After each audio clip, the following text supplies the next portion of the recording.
Good morning, children. Moving to the last part of the chapter, Kirchhoff's laws. See, we have already studied about Ohm's law, where in Ohm's law there is a limitation that at constant temperature V is equal to IR. And of course, Ohm's law is applicable only for very, very simple circuits, not for complex circuits. That means when there are so many resistors, so many appliances, and so many junctions, right, interconnections, if all such things are there, no, based on Ohm's law, if you calculate and if you just use the potentials and the resistors, then definitely your circuit is not going to work. So hence the other the next level circuits always need some other laws, and we have Kirchhoff's laws to solve the problems. And Kirchhoff's law is divided into two forms. First law, second law. So first law is called junction law. So as per that, see, in a particular electric circuit, if you have so many wires, right, crossing a particular junction, then you may have that from some appliance you are getting the current, or some appliance the current is leaving from the junction, right? So that means at a particular junction there may be number of currents entering into the junction as well as the number of currents leaving the junction. So then the first law states that algebraic sum of the currents at a junction is zero. How to make it zero? So all the entering things will take positive, right? Currents entering, I entering, let's take it as positive. Right, so what are the currents which are entering the junction, towards the junction? This one, I4, I6, I3, very good. So therefore, I4 plus I6, now, and what else? Plus I2. So these are all, like some of this is, we are going to take it as positive. Right, then next, which are all leaving? We take them as a negative. Right, so therefore, which are leaving? Minus I1, minus I5, minus I3. So sum of these two is 0. That means minus I1, minus I5, minus I3, plus I4, plus I6, plus I2 is equal to 0. So this is what the first law states. So thus we can write it as I2 plus I4 plus I6 is equal to I1 plus I3 plus I5. So how can you conclude this one? Algebraic sum of the currents entering the junction is equal to algebraic sum of the currents leaving the junction. So how can we conclude the law? We can conclude saying that algebraic sum of the currents entering the junction is equal to algebraic sum of the currents leaving the junction. Here, foundation children, they may have a doubt that we are giving an arrow mark here. That means, is it a vector quantity? No, current is not a vector, it's a scalar quantity. We only just show the direction of the current to mention that in which direction the electrons are moving, as current always is opposite to the direction of motion of electrons. So, and we can know the net charges moving across the circuit, that's all. So therefore current is not a vector quantity, hence there is no need for us to take the vector sum. Hence the specifically we are talking about algebraic sum, right? So based on only algebraic principles you are going to add this one.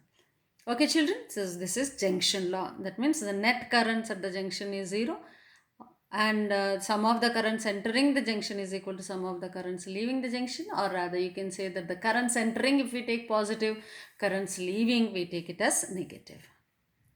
Okay, so this is currents leaving the junction. How are we taking? Negative. Okay children, so take a screenshot of this. Yeah, let's move on to the next one, that is the loop law. Here loop law is the one where it should be a closed loop. So you can see the example here. We have a closed loop of A, B, C, D, E. This is a closed loop in which we are provided with one battery and one resistor. So if we apply loop law here, how it is going to come out? So let us first understand from the example. So algebraic sum of the potential differences across various components of circuit in a closed loop must be 0. Algebraic sum of the potential differences. See here, this is the potential difference. V1 is a potential difference between the two terminals of the battery. Potential difference across the resistor is, of course, again from Ohm's law, we call it as V is equal to IR, is it not? So we have to, now here the loop law states that in a closed loop, always the potential differences across the all the components, whichever components are here. Suppose if you have a bulb connection here, then you will take the resistance of the bulb into consideration and then current flowing through it, and then I into R gives you the potential difference. So whatever components you have in the circuit, the potential difference across all the components, algebraic sum of the potential differences is again 0 in a closed loop. So again, in how we have determined in junction law that currents entering as positive and leaving as negative, here also we have some basic principles based on which we can calculate which will be positive and which will be negative. Then thus only you can say that the total sum is going to be 0. So the first one, so listen carefully children, and while applying also observe carefully. EMF of the battery we take as negative whenever we are moving in the circuit from positive to negative plate or terminal of the battery. Sorry. EMF of a battery we take as negative whenever we move from positive to negative plate in the circuit. So now see, let me take in this example, this is how we are moving. Okay, so this is how we are moving in the loop. Okay, so let me take it as EAB C D loop. So that means like this, I am moving. So my movement, that means my observation is in this direction from A to B. A to B. That means I am moving from positive to negative terminal of the battery. So what is my V1? V1 is negative. V1 is negative. Right. Now EMF is positive if you come from the other way around. That is from negative plate to the positive plate. That means if I have considered the loop like this, it will be positive. But I considered the loop in this direction. So therefore let us follow this one. This is V1 is negative here. And along the current direction, suppose if you are moving along the current direction, in the direction of the current, right, then it is potential difference across the resistor is negative. Potential difference across the resistor is negative. But how am I moving here? Opposite to the direction of the current. See, the current is in this direction. And our observation is like we are moving from A to C, opposite to this. That means when it is opposite to the current direction or against the current direction, then the potential difference across the resistor, we are going to take it as positive. Now let us apply that rule here. So here I into R is the potential difference. Now how am I moving from A to C? How is the current from C to A? So therefore, potential difference of the resistor is potential difference across the resistor is equal to now plus IR because we are going to take this as positive as we are moving against the current direction. So now algebraic sum of these potential differences. Are we done? Yes, one is here, the other is here. Two components are there and we have determined both. One is V1 is negative and the other is positive. So now as per the law, so some algebraic sum of the potential differences is 0 in a closed loop. So therefore let us apply this one. So in complete loop, we have V1 to be negative, therefore minus V1 plus IR is equal to 0. So what is that we have? V1 we got negative and the potential difference across resistor as positive. So minus V1 plus IR is equal to 0, or rather you can say that IR is equal to V1. So thus we can find out the potential difference across the resistor like this. So IR is equal to V1. Okay children, so just take a screenshot of this. And if you want, listen to the rules again. Now we shall proceed to another example where you can solve some problems. So now this is an example from your textbook only. Example problem 4. Find the resultant potential difference from the given figure based on loop law. So now children, please listen carefully as well as note down whatever is written here. Don't copy from the textbook. There are few print mistakes in that. Okay, follow this whenever you, so make a fair notes, and therefore you can follow this even for your examinations. Don't look into the textbook for this one, or don't blindly copy whatever is there in the textbook. There are few print mistakes, I repeat that. Right, so now let us take a loop.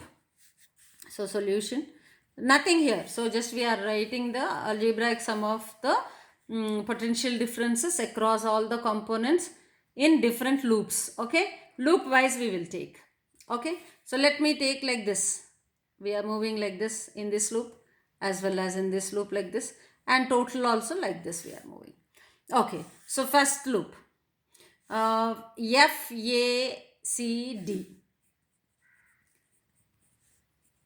loop, F A, of course B is also there in between, F A B C D E F. So this is the loop what I am considering here. Please look at the loop carefully. So for this loop, let us see how are we moving from positive to negative plate of the thing. So therefore it is minus V1, it is negative. And how are we moving here? You can see that this is the current direction. In this direction the current is, right? So that means against the current. So therefore what is the current which is traveling here? I1 in this branch through R1. So positive plus I1 R1, right? And as we move forward here in the same direction, that is in the clockwise direction here. So as I am entering into this branch, this is the direction of movement from D to F. So therefore from here to here, so what is the current direction? This is the current direction. So in the same direction we are moving. So therefore the potential difference should be taken negative. And what is the current in this branch? Current in this branch is I2. Resistance is R2. So minus I2 R2. Okay, now coming to the next component, we are moving from negative plate to the positive plate. Therefore it is positive plus V2, which is equal to 0. So applying the loop law for the first loop, that is F, A, B, C, D, E, F or DF, you have this one. Okay children, is that clear while applying the loop law? So from here you can find out the net potential difference or whatever it is. If it is asked to find this one, you can find out this one. Whichever is asked to determine, you can determine. Here the condition is only to find, to write the algebraic sum of the potential differences. Right. Now let us take another loop. So loop, which loop? H, F, E, D, G, H. So this loop I am going to write. This loop again in the same clockwise direction. So now moving from positive to the negative plate. So therefore it is minus V2. Now see this branch, and when we talk of this loop, we are moving in this direction. So don't get confused with this and this. This is a different loop. This is done, finished. Now we are here. When we are moving in this direction, we are moving against the current direction. So therefore positive potential difference. So plus I2 R2. Plus I2 R2. Then next. So as we move like this in this branch, so we are moving again against the current direction. So plus, what is the net current through the branch? I1 plus I2 multiplied by the resistance R3. So this is algebraic sum which is equal to 0. So using this equation you can determine whatever you want to find. Right, now I will take the complete loop. Right, so that means this part I am omitting. I am talking about this loop. So loop H, F, A, H, F, A, B, C, D, G, H. So can you see the loop? This loop I am going to take. That means I am not bothered about the branch which is there in between. Okay, so that loop we are going to apply. So now look at that. So in this direction again, that means here clockwise direction only I am taking. Positive to negative. In the first branch from A to C, it is minus V1. So against the current now. It is against the current direction. So plus I1 R1. Now coming to this direction, you don't have any components here. Now coming to this branch in this direction. So moving against the current. So plus I1 I2 of R3.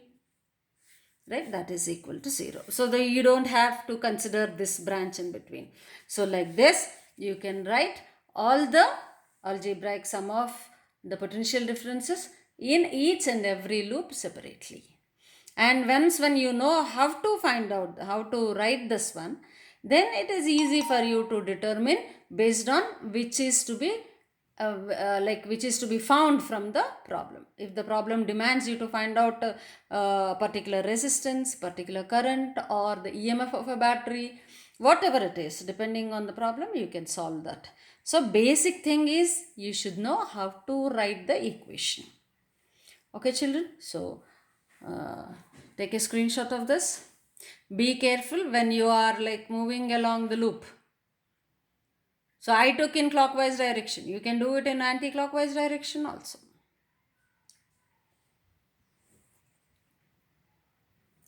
So let's move on to the last numerical. Find electric current drawn from the battery of EMF 12 volts. Observe the circuit first. There are two batteries. One is of 5 volts, the other is of 12 volts. Now he is asking us to find out the current that is drawn from the battery of this 12 volts battery. How much current is drawn? I1 plus I2 is drawn from this. So therefore, here the problem is to find out sum of the currents I1 and I2. Okay children, so now let us see. Nothing to be worried. So just apply the loop law. I am taking here this one and this one. I am taking both the loops. Of course, both in the same direction. And take care of that one in order not to get confused of so many things. So I am taking clockwise direction only here in both the loops. So let me take the first loop. So what is the loop? Is there any name given? Okay, let me name it. A, B, C. This one I'll take as D, this one is E, and this one as F. Is that okay? Yes, fine. So I have named this A, B, C, D, E, F. So it will become easy for me to understand, take the loop. So loop A. So in which direction I am taking? Clockwise direction. A, F, E, B. So applying loop law. How are you going to write? Applying loop law. So to which loop you are applying? A, that means this loop. A, F, E, B, A. This is the loop. So now what do we observe here? So we are moving like this. That means in the direction of the current. So when it is in the direction of the current, negative I2 into 4. Right. And then here also in the direction of the current. So plus 3 ohms into I1 plus I2. Right. Now we are moving from negative terminal to the positive terminal of the battery of 12 volts. So negative to positive, hence it is plus 12, which is equal to 0. So with this we are done with the loop. Okay. So let's rewrite all the things. Minus 4I2. So it is in the direction only, no? Here also it is in the direction. So therefore this is also minus. So minus, expand this one, minus 3I1 minus 3I2 plus 12 is equal to 0. Or now minus 4I2 minus 3I2 is minus 7I2. Right. So therefore minus 7I2 minus 3I1 is equal to minus 12. So taking a minus common everywhere, you have 3I1. I am writing it as 7I2, which is equal to 12. This is my equation 1. So this is equation 1. Take the other loop. Okay. Take the other loop.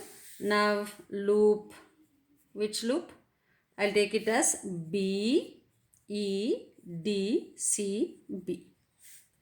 So this is my loop B.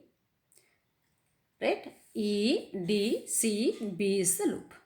So now applying that, this is how we are moving now.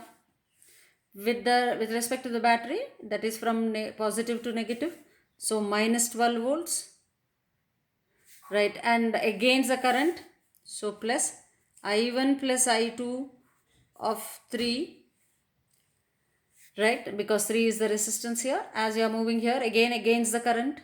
So again plus 2I1, and moving from negative to positive, so it is positive plus 5 is equal to 0. So this is how, that means there are 2 batteries and 2 resistors in this loop. So we consider that. So now let us simplify this. So now minus 12 plus 5 is minus 7.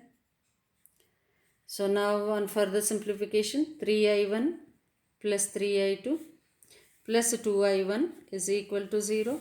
So 3I1 plus 2I1 is 5I1. Let me write it as 5I1 plus 3I2 is equal to 7. This is my second equation. So equation 1 and equation 2 if you take, so 3I1 plus 7I2 is equal to 12 is one equation. 5I1 plus 3I2 is equal to 7 is another equation. Only when you solve these two equations, you will get I1 and I2 values. So I can multiply this equation with 5 in order to eliminate I1 here, and here I multiply with 3.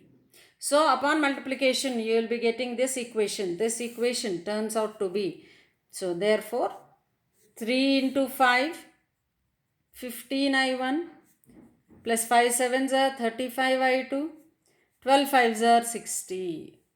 Now coming to, this is equation 1. Right, that is Roman 1, I named it as.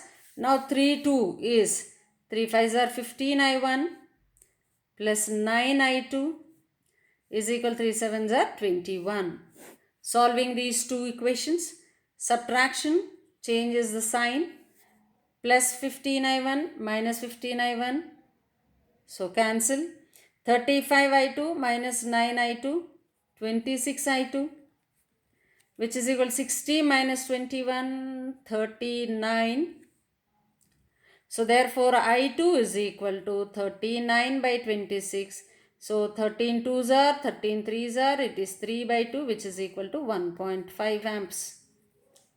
So we got I2 value. So let me write it here.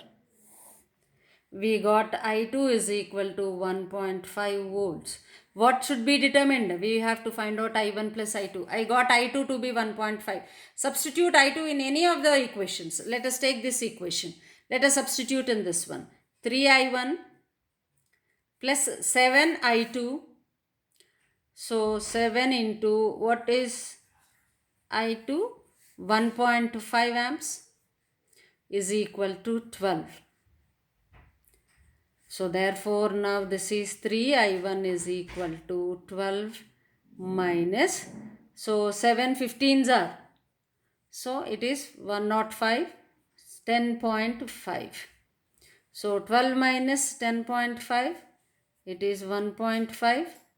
3I1 is equal to 1.5, or I1 is equal to 1.5 by 3, which is equal to 0.5, which is equal to 0.5.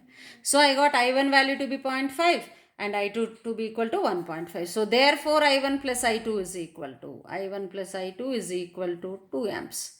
1.5 plus 5, which is equal to 2 amps. This is how you have to find out. So simplification part, solving the equations, that is from mathematics. Physics point of view, if you wanted to know, it is only like how to write the equations using loop law. Okay, so take the screenshot of this, copy the notes. So be familiar with the rules of positive and negative conditions.